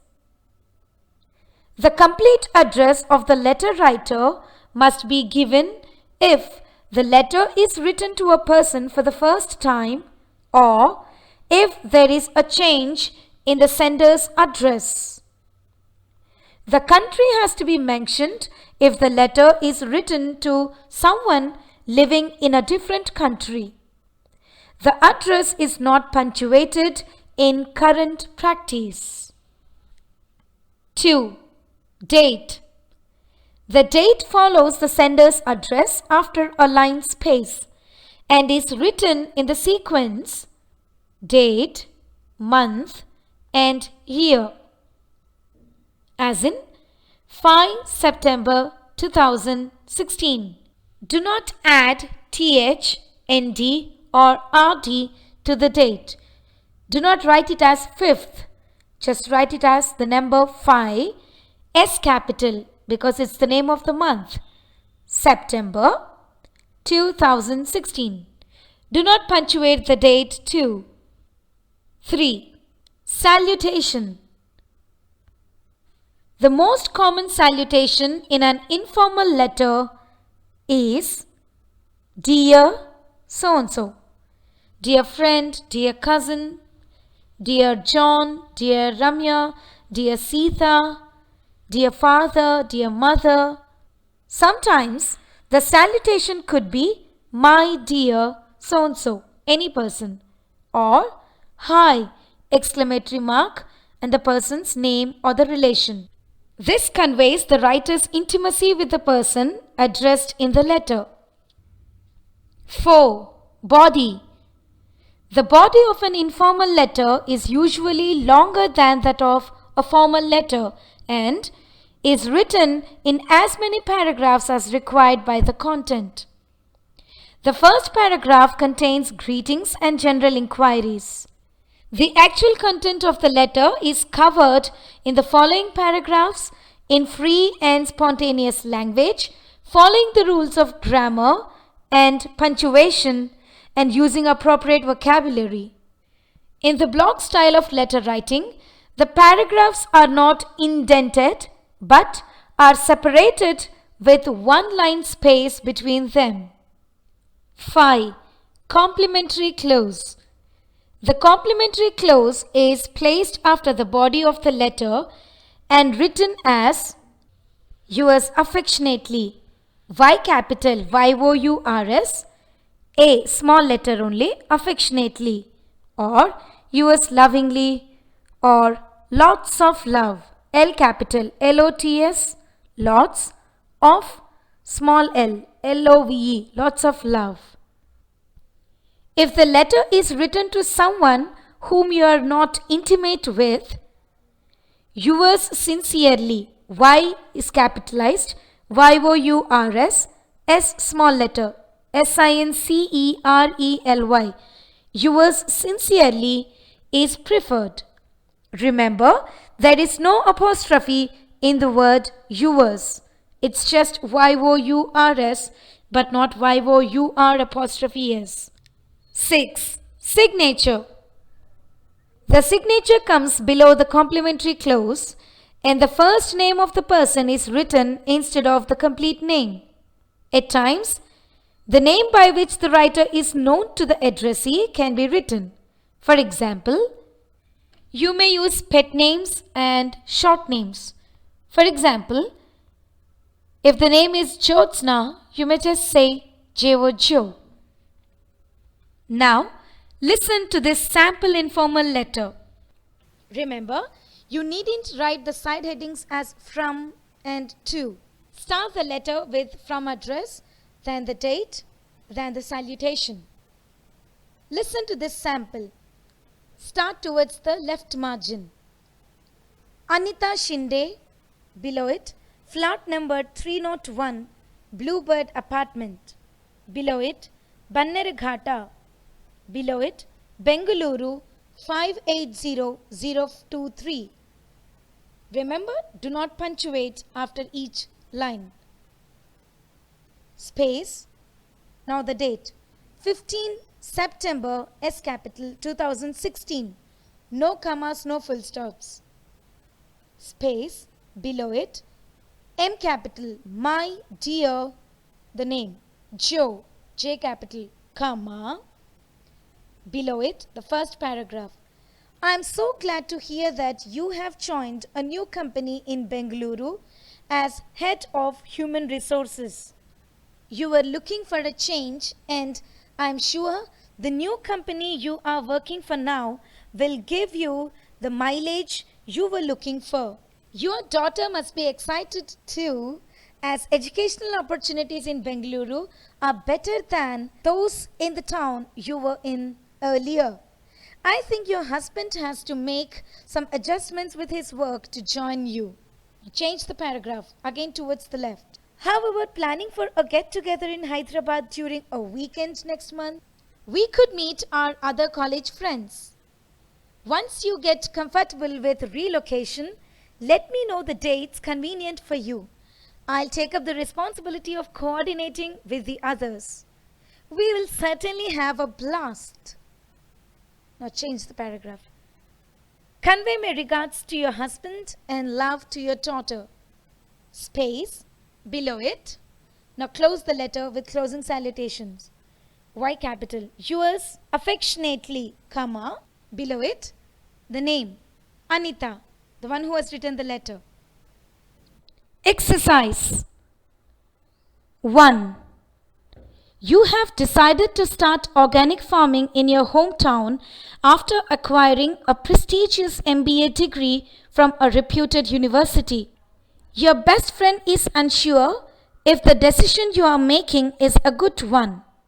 Write a letter to him or her justifying your decision and also underlining the dignity one can derive from getting into an occupation like agriculture. 2. Write a letter to your cousin who lives in another town, inviting him or her to stay with you during Dasara. 3. Write a letter to your parents who do not believe in your decision of having an alternative career opinion and want you to join into the family business immediately after your graduation. Soft skills. Leadership. Leadership skills are the skills required to effectively motivate and lead a group of people or an organization. Employers are constantly on the lookout for those exhibiting such skills. Listed are a few key leadership skills you should attempt to hone. H-O-N-E, hone, means sharpen, S-H-A-R-P-E-N. 1. Communication. Only through open communication can a leader coordinate with his or her co-workers and delegate tasks, monitor progress, address issues, help, inspire, and ensure deadlines are met. 2. Self-confidence. Self-confidence. Leaders are often expected to make difficult decisions. In order to do so, they must have faith in their choices and must be confident in their own skills to such an extent that they can motivate those they supervise. 3. Honesty. In order to maintain a company's integrity, leaders must be honest and ethical, ensuring co-workers never have to do things they might be uncomfortable doing. 4. Fairness. A leader will have to assign projects to co-workers. This means that he or she must understand the strengths and weaknesses of his or her co-workers and then delegate tasks fairly in a diplomatic and objective manner without any partiality. Doing so will resolve any potential work issues. 5. Positivity. Focusing on the positive and always looking for solutions can result in a leader inspiring co-workers. Leaders must thus strive to be good role models. Value orientation. The pen is mightier than the sword. SWORD, sword. In Act 2, Scene 2 of the play Richelieu, RACHELIEU, also named as The Conspiracy, written by Edward Bulwer-Lytton, EDWARD Edward, BULWER-LYTTON. Edward Bulwer-Lytton, a character utters the lines, "Beneath the rule of men, entirely great, the pen is mightier than the sword." The line grew to become a common expression which meant that communication, especially written communication, is far more effective, influential, and powerful than weapons or violence. Katti kanna kalamu minna. This idea is clearly illustrated by the Treaty of Versailles, VERSAILLES, which was one of the major peace treaties signed at the end of World War I. The treaty was an agreement between Germany and Allied powers to end the state of war.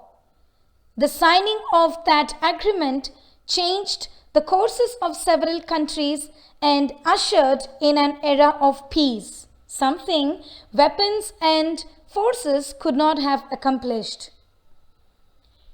Writing can instill number of emotions within a reader: joy, grief, love, anger, jealousy, etc.